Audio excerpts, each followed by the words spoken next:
오늘은 예수님이 예루살렘에 입성하신 날을 기념하는 종려주일입니다. 예수님이 예루살렘에 입성하실 때 백성들이 달려나와서 자기 겉옷을 길에 펴고 종려나무 가지를 흔들면서 호산나 호산나 외쳤습니다. 종려나무는 승리를 상징하는 것입니다. 전쟁터에서 나가 승리하고 왕이 돌아올 때 영접하면서 종려나무 가지를 흔들며 환영했습니다. 그리고 호산나라는 말은요, 구원하소서, 구원하소서라는 뜻입니다. 그러니까 이스라엘 백성들이 종려나무 가지를 흔들면서 호산나 호산나 외친 이유는 예수님이 로마의 압제 속에 있는 자기들을 해방시켜줄 메시아라고 생각했기 때문입니다. 자, 이스라엘 백성들이 대망하고 있는 메시아는요, 이스라엘 국가를 부강한 나라로 만들어줄 다윗과 같은 왕이었어요. 그래서 호산나 다윗의 자손이여 라고 외쳤고, 호산나 찬송하리로다 주의 이름으로 오시는 이 곧 이스라엘의 왕이시여 라고 외친 것입니다. 그런데 오늘은 종려주일이라고 하는 이름과 함께 고난주일이라고 하는 이름도 있습니다. 예수님이 입성하실 때 이렇게 종려나무 가지를 흔들면서 호산나 호산나 외쳤던 무리들이 나흘이 되었을 때 변심해서 예수를 십자가에 못 박으라 못 박으라 하고 소리쳤기 때문입니다. 자, 이스라엘 백성들이 원했던 메시아는요, 힘으로 로마를 제압하는 메시아였지 로마 법정 앞에서 아무 소리도 못하고 서 있는 메시아가 아니었기 때문입니다. 여러분, 예수님은요, 로마의 압제 속에 있는 이스라엘을 해방시켜주기 위해 오신 정치적인 메시아가 아니었습니다. 예수님은 죄와 사망의 고통 아래에 있는 온 인류를 구원하시기 위해 오신 메시아였습니다. 구세주로 오셨습니다. 그러니까 종려나무 가지를 흔들면서 호산나 호산나 외치는 백성들의 모습을 보았던 예수님의 마음은 어떠했겠습니까? 누가복음 19장 41절은 이렇게 표현했어요. 가까이 오사 성을 보시고 우시며, 예수님이 예루살렘 성을 보시면서 우셨다라고 말씀하고 있습니다. 백성들은 마치 당장이라도 메시아의 왕국이 임할 것처럼 막 흥분해가지고 종려나무 가지를 흔들면서 호산나 호산나 외치고 있었지만 정작 예수님의 마음은요, 슬픔이었습니다. 아픔이었습니다. 예루살렘에 입성한 주님은 한 주간 바쁜 주간을 보냅니다. 5일간의 순환 일정을 마치시고 성금요일날 마침내 십자가에 못 박혀서 오전 9시부터 오후 3시까지 6시간 동안 모진 고통 다 겪으시고 모욕과 침뱉음을 당하시고 십자가상에서 7마디 남기시고 운명하셨습니다. 여러분, 십자가는 기독교의 상징입니다. 십자가는 기독교 복음의 핵심입니다. 자, 이슬람교와 기독교가 근본적으로 다른 이유 하나가 있어요. 바로 십자가입니다. 이슬람교는요, 십자가를 부정합니다. 예수님이 십자가의 죽으심을 부정합니다. 가룟 유다가 대신 죽었다고 가르칩니다. 하나님께서 예수라고 하는 선지자를 보호하기 위해서 가룟 유다를 대신 십자가에 못 박아 죽게 했다고 가르칩니다. 잘못된 가르침입니다. 인류 역사 속에 기억할 만한 중요한 사건들이 많이 있는데 그 중에서 예수 그리스도의 십자가의 사건만큼 큰 영향을 끼친 사건은 없습니다. 십자가는 예수님이 지시기 전까지는 저주의 상징이었습니다. 로마의 가장 악독한 사형 방법이었습니다. 자, 인간이 고통을 가장 길게, 가장 깊게 느끼게 하는 그런 형벌이었어요. 여러분, 총살형이나 교수형은 그냥 한순간에 끝나버리잖아요. 근데 십자가형은요, 십자가형은 십자가에 매달려서 오랜 시간 동안 온갖 고통을 다 겪어야 하는 그런 형벌이었어요. 그래서 로마인들에게는 이런 사형 집행이 해당되지 않았고 노예들에게 십자가형이 주어졌습니다. 신명기 21장 23절 말씀에 보면 나무에 달린 자는 하나님께 저주를 받았음이니라. 이 말씀 때문에 유대인들은 예수님의 십자가에 못 박혀 달려 죽었기에 저주받았다라고 생각한 것입니다. 그런데 유대인들이 가장 치욕스럽고 부끄럽게 생각했던 이 십자가가 사도 바울에게는 자랑이었습니다. 오늘 본문 갈라디아서 6장 14절 말씀 우리 함께 읽어요. 시작. 내게는 우리 주 예수 그리스도의 십자가 외에 결코 자랑할 것이 없으니, 자랑할 것이 있다면 십자가밖에 없다는 것입니다. 내세울 것이 있다면 십자가밖에 없다는 것입니다. 여러분, 바울에게는요 자랑할 것이 정말 많았어요. 이 좋은 가문에서 태어났고요, 그리고 좋은 학벌을 가지고 있었고요, 날 때부터 로마 시민권을 가지고 있었습니다. 그런데 예수 그리스도를 만나고 그리고 십자가를 경험하고 난 후에는 지금까지 자랑스럽게 여겼던 모든 것들을 다 배설물로 여깁니다. 그리고 십자가만을 자랑합니다. 인생이 완전히 180도 바뀌게 되어진 것입니다. 여러분, 기독교 역사 속에서 사도 바울의 영향력은 정말 대단합니다. 신약 27권 중에 13권이 바울이 쓴 바울 서신입니다. 자, 어거스틴도 바울의 로마서를 읽으면서 회심했고요, 그리고 종교개혁을 일으켰던 마틴 루터도, 장로교회를 세웠던 칼빈도 바울 서신을 읽으면서 인생이 바뀌었습니다. 바울은 가말리알 문화에서 유대교육, 히브리 종교를 배웠습니다. 그리고 그리스 학문의 중심지였던 다소라는 곳에서 헬라 철학을 배웠습니다. 이런 바울에게 예수 그리스도를 메시아라고 부르는 사람들 이해가 되지를 않았습니다. 사람들이 꾸며낸 헛소리에 불과하다고 생각했습니다. 그래서 바울은요 유대 공의회의 허락을 받아서 그들을 다 잡아들이려고 다메섹으로 향해 가고 있었습니다. 그런데 그 다메섹 도상에서 부활하신 예수님을 만나고 생각이 바뀌게 되어집니다. 그리고 이렇게 고백합니다. 십자가의 도가 멸망하는 자들에게는 미련한 것이요 구원을 받는 우리에게는 하나님의 능력이라. 예수님은 분명 하나님께서 약속하신 메시아였습니다. 그런데 예수님은 힘이 아니라, 칼과 창이 아니라 왜 십자가를 선택하셨을까요? 예수님께 로마를 물리칠 수 있는 힘이 없어서였습니까? 아닙니다. 예수님은 온 세상의 군대를 그냥 단번에 멸하실 수 있는 그런 힘과 권세를 가지고 계십니다.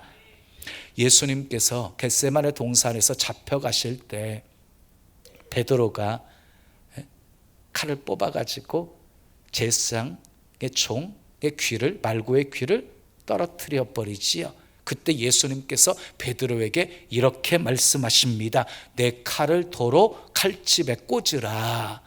칼을 가지는 자는 다 칼로 망하느니라. 너는 내가 내 아버지께 구하여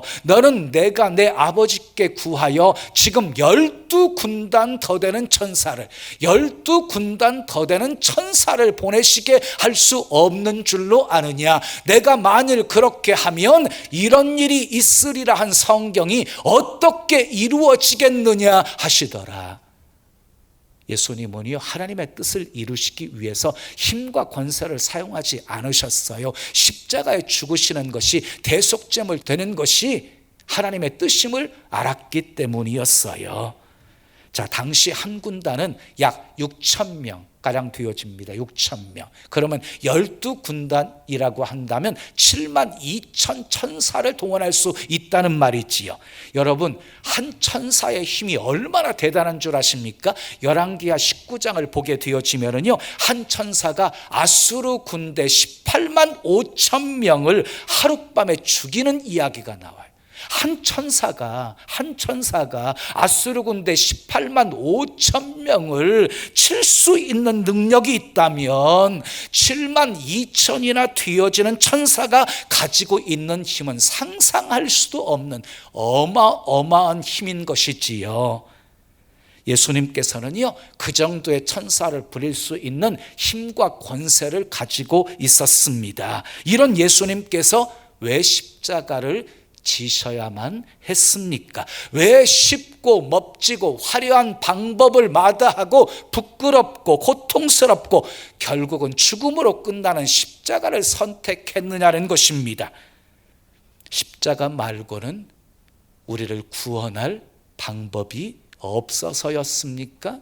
그렇습니다. 십자가를 통하지 않고는 죄를 용서받는 길이 없었기 때문입니다. 예수님은 창조된 순간부터 그리고 멸망하는 순간까지 모든 사람들이 지었던 모든 죄, 지금도 짓고 있는 모든 죄, 앞으로 지을 모든 죄까지 다 값을 치르기 위해서 십자가를 지셨습니다. 이것을 신앙적인 용어로 속죄라고 합니다. 속죄. 자, 우리는 죄인입니다. 모든 사람이 다 죄를 지었습니다. 그런데 죄에 합당한 값을 치루어야 합니다. 죄에 합당한 값을 치루어야 되는데 하나님은 가슴 철렁한 말씀을 하십니다. 죄의 삭은 사망이에요. 죄의 삭은 사망이라고 말씀하십니다.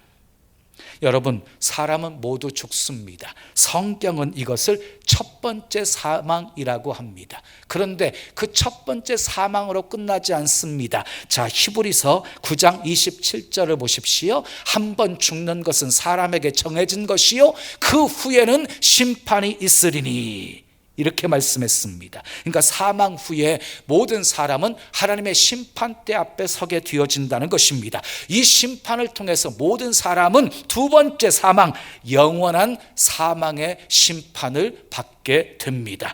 영원한 사망, 이것이 죄인들이 치루어야 할 죄의 값입니다. 자, 혹시 여러분 가운데 나는 죄인이 아니라고 자신 있게 말할 수 있는 사람이 있으십니까?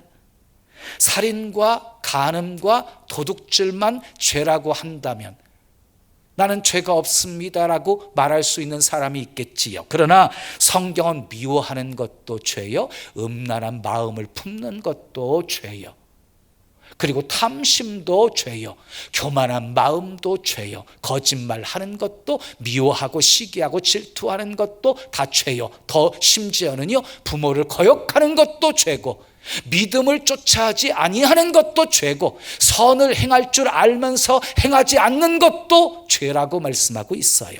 무엇보다 가장 큰 죄는요, 예수 믿지 않는 것이라고 말씀하고 있어요. 요한복음 3장 18절 말씀 함께 읽어요. 시작. 그를 믿는 자는 심판을 받지, 믿는 자는, 예수님을 믿는 자는 심판받지 않는데요, 두 번째 영원한 사망의 심판이 없대요. 그 다음 읽어요. 그런데 믿지 아니하는 자는 하나님의 독생자의 이름을 믿지 아니함으로 벌써 심판을 받은 것이, 예수 믿지 않는 사람들은요 벌써 다 심판을 받은 것이라고 말씀하십니다. 이렇게 보면 안 걸릴 사람 하나도 없지요. 율법으로 판단하면 모든 사람은 다 죄인입니다. 죄인.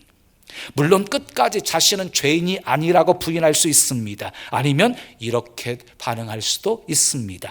제가 죄를 안 졌다고 말할 수는 없지만 그렇다고 죽을 만큼 큰 죄를 짓지는 않았어요. 맹세코 없어요. 그런데 사망이라고요? 말도 안 됩니다. 못 들은 걸로 하겠습니다.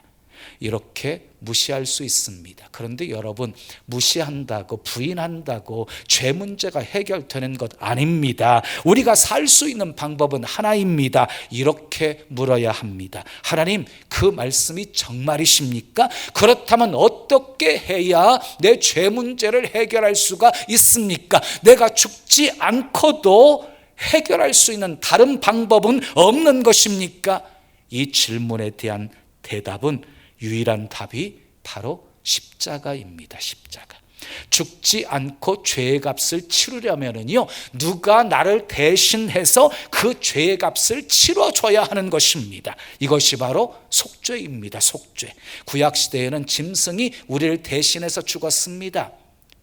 짐승을 가지고 와요. 제사 드리기 위해서 가지고 온 사람이 짐승 머리에 손을 얹어요. 그러면은요, 내 죄가 짐승에게 전가되어지는 거예요. 그리고 그 짐승은 나를 대신해서 죽는 거예요.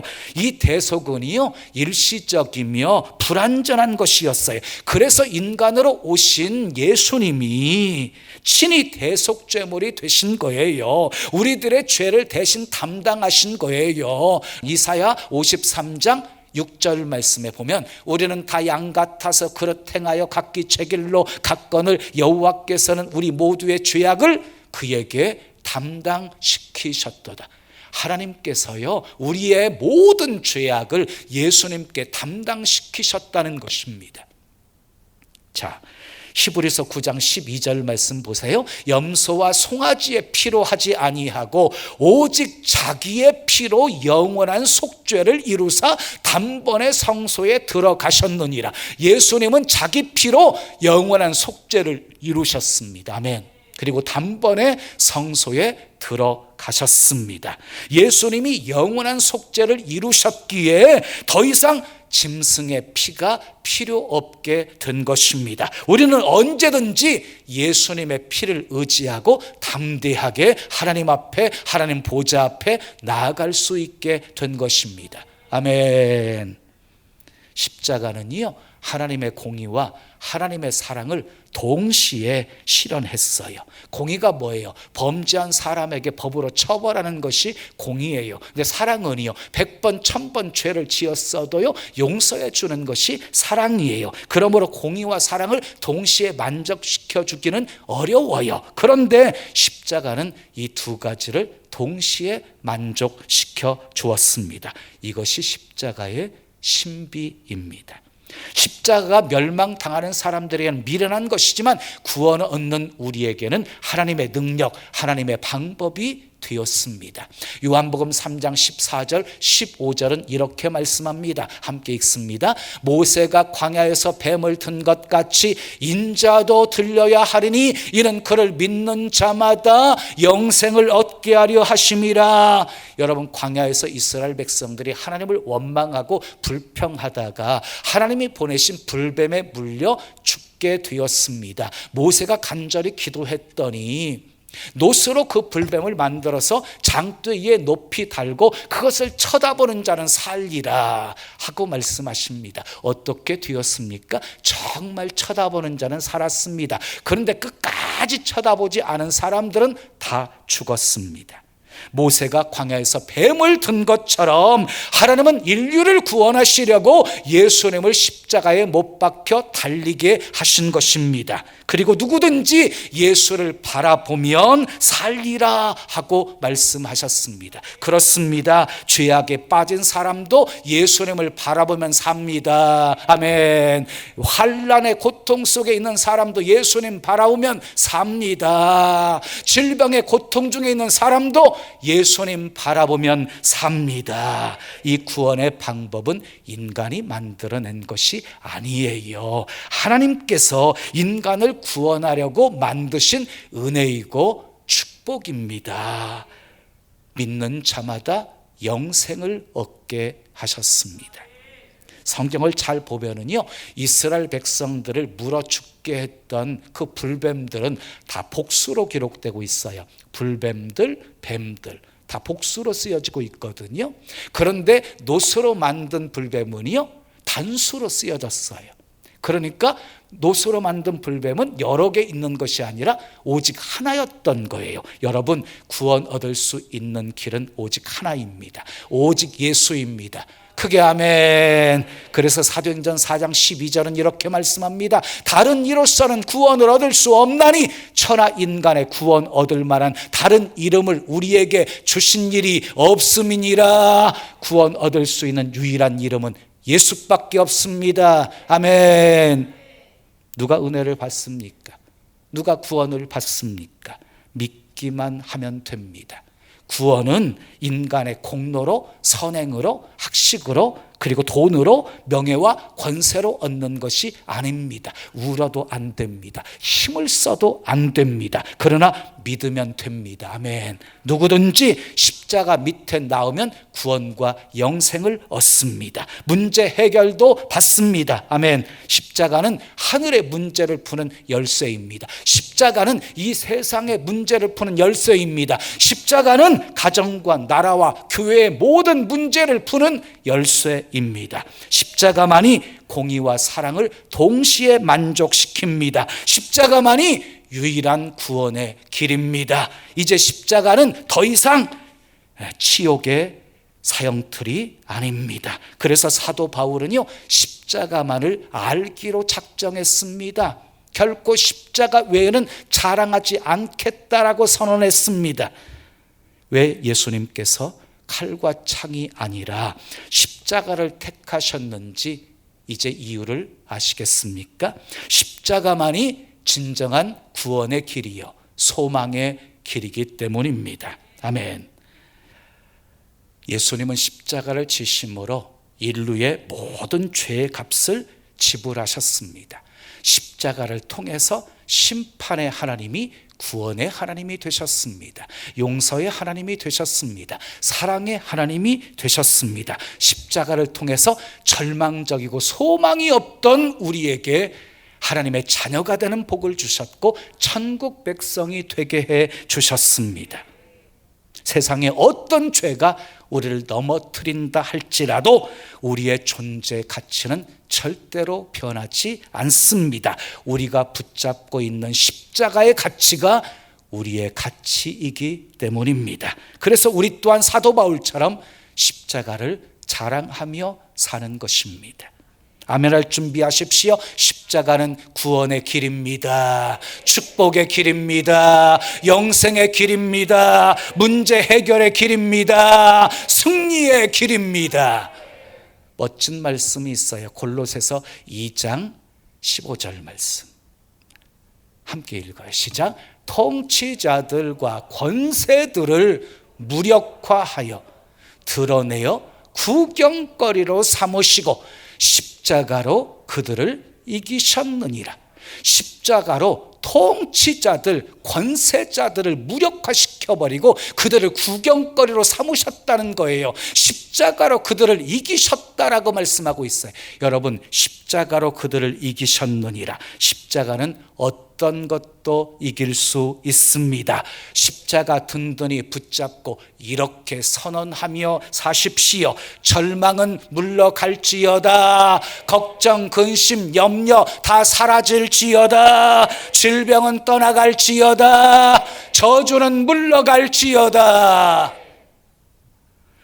오늘 우리는 성찬을 받습니다. 예수님께서 우리를 구원하시기 위해서 찢기신 그 몸, 흘리신 그 피를 먹고 마십니다. 다시 한번 십자가를 든든히 붙잡으십시오. 십자가를 통해 하나님을 바라보십시오. 십자가를 통해 자신을 바라보십시오. 십자가를 통해 형제와 자매를 바라보십시오. 예수님께서 왜 칼과 창이 아닌 십자가를 선택하셨는지 그 이유를 잊지 마십시오. 십자가가 곧 승리라는 진리를 잊지 마십시오. 십자가를 붙들면 이기지 못할 상황 없고, 아멘. 십자가를 붙들면 이기지 못할 상황 없고, 십자가를 붙들면 용서하지 못할 사람 없습니다. 그래서 우리는 십자가만을 자랑하는 것입니다. 천국 가는 그날까지 십자가 든든히 붙잡고, 아멘, 십자가 자랑하며 사시기를 예수님의 이름으로 축원합니다. 축원합니다.